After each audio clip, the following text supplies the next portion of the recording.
Thoughts on the basis for Urmah Ethics. Hello, thank you for being here with me once more. I hope you are very well today. I am Marie. Welcome to my channel. This information can be seen as science fiction, or as the viewer sees best, and I post it for entertainment purposes only. Still, I take my information very seriously, and for whoever has eyes to see. I am writing this in English on the morning of September 17, 2025. The Urmah is a large conglomerate of interstellar feline species that have achieved a very high level of spiritual, technological, and influential development throughout the entire galaxy. They are one of the most prolific groups of species known to dwell in the galaxy, especially in this quadrant we find ourselves in. While based on the first planet orbiting the star Vega in Lyra, they have also managed to develop countless subcultures and colonies just about anywhere you can possibly think of, including in Sirius, the Pleiades, and even in some parts of Orion, although these last are mostly military posts. They are considered an alpha species, if not the alpha species of the galaxy, as even the Dracos and the Alpha Dracos prefer to walk on the other side of the street when they see an Urmah coming, if you know what I mean. The Urmah excel in military endeavors, and are known to obliterate their enemies with the utmost effectiveness and swiftness, so they are a culture with a tremendous capacity for war. They are dedicated carnivores, and they like to hunt even when in their large cities, and when on their starships, they mostly consume laboratory-grown meat that was never an animal. They have achieved a level of dominance and presence throughout this galaxy that has no rivals, making them the most influential star race known, even outperforming the human Lyrian race, which is also found just about everywhere. But the Urmah are also known for their spiritual achievements, integrity, and willingness to help and protect anyone in need. They are fully known because of their ability to function well and naturally in both the physical world and in the astral realms, even when they insist that there is no difference. But how did a well-integrated and cooperative group of cat species develop so highly? There are many aspects to the Urmah, but here I will concentrate on the basis of the ethical side of them, as well as on their unbreakable integrity. These are my thoughts and conclusions, as I did not talk to them about this, so it's just me sharing with you what I have observed about them. About the basis of their ethics, imagine you are a member of their culture. You wake up one morning or from one of your long naps, and you see yourself in the mirror. You are a magnificent 300-kilogram tiger in this case, for example. You are over 9 feet tall, and you know yourself to be one of the most incredible, magnificent, and beautiful creatures of the galaxy, and every part of your body reflects power and unbreakable strength. You know yourself to be incredibly beautiful, with all your stripes and whiskers. Every bit of your fur is magnified by the huge muscles showing from beneath, and you are blessed with superior intelligence and intuition. You grew up in a culture where you are constantly bombarded with evidence of what I just said, and you are taught that no one can challenge your people, your culture, which is as rich as few are, and full of nurturing features and activities. The Urmah have subcultures and colonies just about everywhere, so there is no shortage of resources. Anything you can ever want and need is at your disposal with no effort, so all your attention goes to higher, more important tasks, liberating a lot of time to contemplate life from a spiritual angle, just as any cat often does, as they just sit there in their thoughts and enjoying their well-being. This leads to the development of high philosophical practices and conclusions, as the Urmah are very prone to communicating with one another in their complex verbal telepathic language based on highly articulated growls, meows and purrs, achieving more phonemes than what human Lyrians can articulate, and enabling them to be able to voice other languages, including human. The Urmah don't know fear, or at least not as we do, because they were raised with the utmost richness in resources while also being protected by the most powerful culture ever known. This means that whatever they want, they get.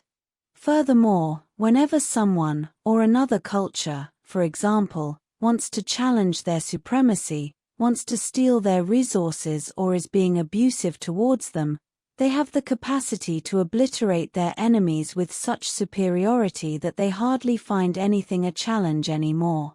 Whatever they want, they take, and no one can stop them. When such a condition of total supremacy is sustained for generations upon generations of Urmah, the mere concept of being drunk with power as we know it, no longer applies to them. They don't enjoy being powerful, they don't seek power and dominance, as they already are, power and dominance. They don't need to prove anything to anyone, they already know who and what they are, and that is pure power, shaped as a large cat. Seeking power and dominance is no longer necessary. That was achieved generations upon generations ago. This means that there is no longer a need to think, much less worry about survival needs or anything else along those lines. Being highly telepathic and with so much time to contemplate the philosophical aspects of life, the Urmah have developed a high sense of empathy towards all creatures and living things. As they are so good at entering the astral realms and seeing all events and creatures from that, under-the-table point of view, they take the suffering of others as their own, without losing awareness of who they are. They are perfectly aware that all creatures with a soul connect to Source and are Source itself expressing itself as every creature that exists. The Urmah have lost the capacity to hate as human Lyrians do, as hate, or hating something or someone implies or includes a lot of elements of frustration, a lot of fear and impotence to solve the reasons why that other is hated. Whenever an enemy appears and there is a reason for their intervention, it is obliterated with total force and supremacy, as their ethics and confidence in their judgment are so high that they are convinced that there was no other option. The Urmah were all brought up to trust themselves and their thoughts and judgment.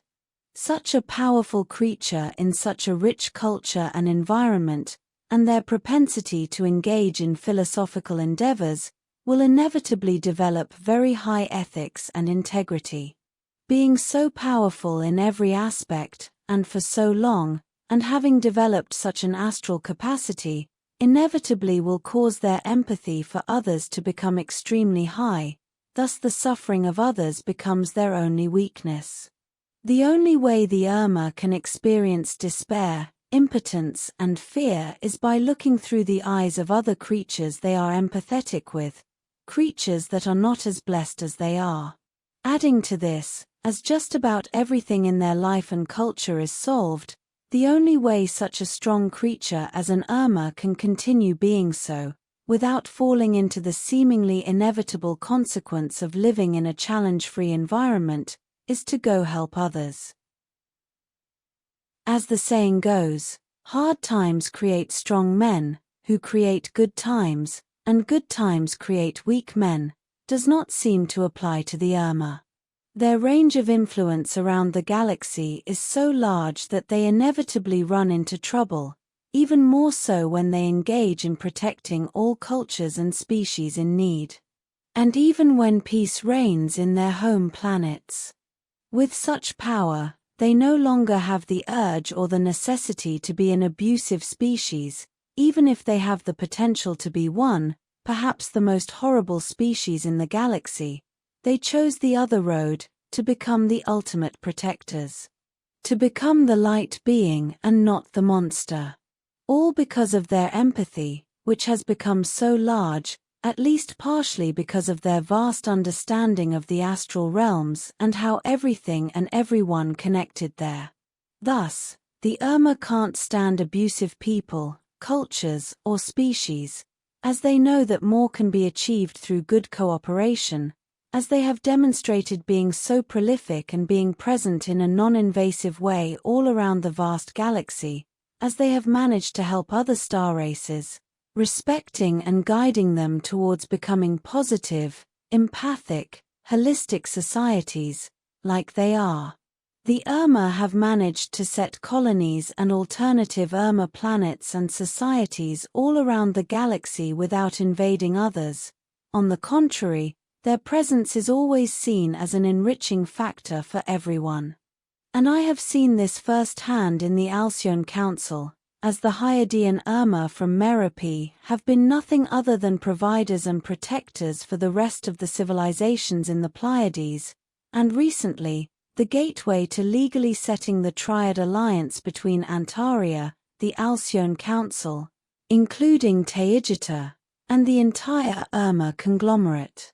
Their superior power and dominance have caused them to become highly ethical and empathetic, making them transcend their need to validate themselves as the apex species, turning them into spiritual guides and protectors, not only in the physical world but in the astral as well.